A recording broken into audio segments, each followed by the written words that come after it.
Yo, listen up. About to get real. I'm here to tell you a story. One that still haunts me to this day. I once crossed a man up so hard, he had compound fractures on both of his femur bones.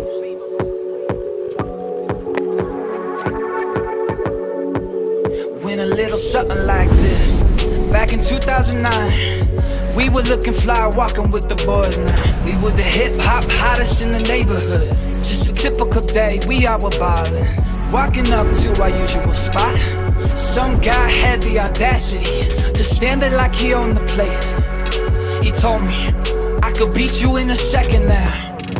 I was born for this, gotta keep calm, I was born for this. I was born for this, little does he know I was born for this, yeah.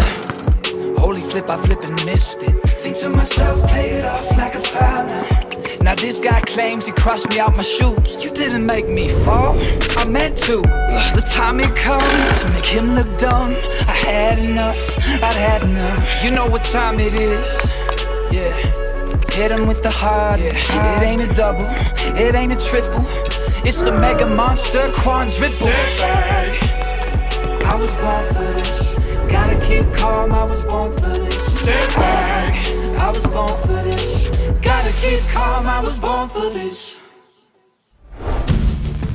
Hey, how's it going? Parker Welbeck here with FullTimeFilmmaker.com, and today Landon and I are going to be showing you our top 10 favorite unique gimbal movements. In this video though, we're not going to be going over how to balance your camera, exact motor settings we use, tips for getting smooth shots, or any of the basic camera movements. That can all be found inside the full course, but in this video we're going to be focusing on some unique moves, or how to combine multiple basic moves into more advanced moves. All the clips that you just saw from that intro sequence were shot using the DJI Ronin S and 1DX Mark II, and because, as many of you know, I'm more of a glide cam man, Landon, who is a Ronin S man, was our cameraman on this shoot and will be helping me explain how we achieved each of these shots. So Landon, go ahead and start us off. Alright, the first gimbal movement that we used in this video is called the fly through. Now this one is exactly what it sounds like. The movement itself is just a basic push in or pull out, but with the added element of passing through an object. Now this movement looks best with a wider focal length, so we used a 12mm wide angle lens. Now with this 1DX and Ronin S setup, we'll obviously need to use an object with a large enough opening that we can pass through fairly easily, so we decided to use a car window, but the smaller your setup, the more creative you can get with passing through smaller openings. And as far as technique goes, again, pretty basic push-in move, just make sure to throw it into flashlight mode so it's completely horizontal with the ground. The second move we did is called the tilt/pan/parallax. This movement is exactly what it sounds like, just combining two basic moves into one. We tilted down and panned the camera at the same time, as well as walked in the opposite direction of the pan simultaneously. I think this move works particularly well when you're filming a structure of some kind, so I usually like to use this with real estate videos or at a concert when showing off the entire stage. For this move, you'll want the pan and tilt on your gimbal to be activated, and I recommend lowering the strength of your motor settings as well so it's less robotic looking and flows more smoothly. And the key with this shot is twisting your wrist while also tipping your gimbal forward and doing them both at the same speed while also walking in the opposite direction of your pan. This will usually take a few takes to get all those elements moving at the same speed, but if your gimbal motors are adjusted and you're doing the movement slowly, it should be pretty easy. Alright, the third move we pulled off is called the 3D orbit. Now this move is basically a parallax, but instead of doing it with the gimbal vertically, we do it with the gimbal horizontally. And it only works when there's empty space all around your subject. For example, Parker sitting on a ledge with his feet dangling off. Now if we make their feet the subject of this clip, we have all this open area around it where we can maneuver the gimbal. Now we call this the 3D orbit because it's kind of like the solar system, where our dominant subject is the sun and our camera is like a planet orbiting the sun. So the gimbal movement that we're going to be making is essentially one big circle that maintains the same distance while the camera is always pointed at the subject. Now for this one, we also use the 12mm lens so that we could be close to our subject and still get all of it in the frame. And the way that we program our gimbal to make this movement is by putting it in 3D roll 360, FPV, or POV mode, depending on your gimbal. Now I usually turn the motor sensitivity down a bit so there's no sudden jerks while I'm making the movement. Now the hardest part is placing your hands in a way that allows you to rotate the gimbal without losing your grip or having to turn your entire body. Now obviously this will take a few takes to make that perfect rotation and keep an equal distance away from your subject while keeping it in the center of the frame the whole time. Moving on now to our fourth move is called the jib. For this one we are basically imitating the movement of a jib or a crane, so the camera moves from a higher, somewhat bird eye view to a normal eye level. To make this one work, you're going to need a strong extension pole that you can screw in between the grip and the tripod. We got a $20 version off of Amazon, link in the description. And for gimbal settings, we kept the pan axis activated, that way we could pan while bringing the camera down. And like with most of these movements, this one works best when you have some kind of foreground to work with to help sell the fact that you're moving from a higher to a lower location. So we started the gimbal up high in the trees and slowly brought the camera down to eye level while walking backwards and panning just slightly. Now the fifth movement we did is called the low parallax. Now this movement is a lot like your normal orbiting or parallax movement, but this time we're going to bring our gimbal lower to the ground and add a little foreground to add some more depth to our image. So for this specific move, I'll attach an extra $30 handle onto my gimbal so that I can more easily hold it in the low mode. Just so you know, the Crane 3 already has this handle, and if you have a camera with an articulating screen, this is a great time to use it. Otherwise, you'll probably want to attach an external monitor so that you can see what you're filming, or you'll just have to guess on your framing like we did for this shot. Now for this specific shot, again, we used the wide 12mm lens so that we could see more of that foreground and to make it easier to keep our subject in the frame. For gimbal settings, we locked in the tilt axis so that only the pan axis was able to move, and again kept our motor strength settings low so that we could get that nice smooth rotation without any sudden jerks. Also be aware that when your camera is lower to the ground, any up and down movement will be a lot more obvious, so make sure to keep your knees bent and use them as shocks to absorb your footsteps. And then just do a 180 around your subject while keeping him in the center of the frame and passing along some foreground to help sell the motion. Moving on now to our sixth move is called the dolly tilt. For this one, we're basically doing either a push in or pull out combined with a tilt near the beginning or end of the shot. For motor settings, you can deactivate the pan axis, that way only the tilt motors are activated so that there's no swaying movements happening in your shot. Now there's a couple different ways that we can think of using this dolly tilt movement. The first way is by starting with the camera high up, pointing down, then tilting it back up towards the horizon while simultaneously pulling out. It's a great way of showing both what your subject is working on and also the environment where he's working in just one shot. The other way you could implement a dolly tilt, and the way that we did it in our sequence, is by first pushing in while the camera is low to the ground, then tilting up towards your subject once he's close enough. This could be a dramatic way to introduce your character in video. Alright, moving on to number 7 is called the vertical pivot. Now we actually stole this from the Film Poets, who used it in a wedding video, and he also has a little tutorial explaining how he did it, so we'll link that video below. But basically all you need for this move is a subject, ideally a person, a background, and some midground that can slowly come into frame as you do the movement. Now ideally you'll want to use a lens with a tighter focal length, somewhere between a 50mm to 100mm. Now our starting position is going to be the gimbal raised up pretty high with the camera angled downwards at our subject. Then we're going to push forward while simultaneously lowering the gimbal and angling the camera back up so the subject remains in the same position in your frame. Now this one was probably the hardest shot to pull off and took about 10 tries, and still we didn't get it exactly how we want, but you get the idea. It's just going to take some practice. The next movement that we included in our sequence is called FPV. This is where the gimbal moves as if it's an airplane flying around. Most gimbal shots look really robotic because the roll axis usually is turned off, but for this one you're going to activate 3D Roll 360 or FPV mode in your gimbal settings. Personally, I think this shot looks good when you're flying your camera over a flat object with really shallow depth of field, and you achieve this look by using a lens with a low aperture, in this case a 1.4. And for our example, we're going to have our gimbal kind of fly into the scene of this intense basketball game, and the key here is to just make a long, slow swaying movement so that the camera feels like it's moving freely around in space. Alright, moving on to our 9th gimbal movement is the upright barrel roll. Now you've probably guessed it, for this one we'll be doing a barrel roll with the camera, but we're going to make sure that our subject stays mostly upright in the frame the entire time. Now for settings, put the gimbal into barrel roll mode with the motor set to a high speed. Obviously, to get our subject to stay upright while doing a barrel roll, we'll need him to do a flip of some sort while we capture him from the side profile. Now I'm going to use a fairly wide focal length at 20mm so we can make sure that we capture our subject's entire body. Now as soon as we figure out what level the rotation of our subject is going to be happening at, we'll make sure the camera is at the same level, then use the joystick to rotate the camera in the same direction. If it can't roll fast enough, then we'll need to either time the rotation differently or increase the speed settings of our gimbal until we get it just right. And our 10th and final unique gimbal movement is called the shallow pull. Now this one isn't a super complicated movement, but it is tough to execute. The movement itself is usually just a push in or a pull out, but with the added element of a focus change, where you you manually set your focus on your subject at a shallow depth of field, like a 2.8 or lower, then taking a few steps back away from your subject so they're out of focus, and then during your shot moving into your point of focus that you previously set so that they come into focus. The hard part is stopping right on that point where your focus is set, so it might take a few tries. Now this one's pretty different from the rest of the shots because with the other shots we either had our aperture set high so that everything's in focus, or we used our dual pixel autofocus so that the focus is adjusting to our distance from the subject. But for this one, we turned off the autofocus and just set the focus manually for a specific point and then made sure to hit that point at the pinnacle of our shot. So there you have it, guys. Those are our top 10 unique gimbal movements. Big thanks to Landon for putting those together for us. Make sure to go give him a follow at LandonBTW to check out more of his work. And if you'd like to learn more about becoming a master at achieving cinematic shots and how to run your own video production company, you can join our online film school at fulltimefilmmaker.com to see over 300 more tutorials just like this, or to see a preview of what the course is like, you can sign up for my free 1-hour filmmaking training by clicking over here. But that's it. Thanks for tuning in. Hopefully this helped you come up with some new creative ideas for how to use your gimbal. Don't forget to subscribe, and if you have any further questions, please let us know.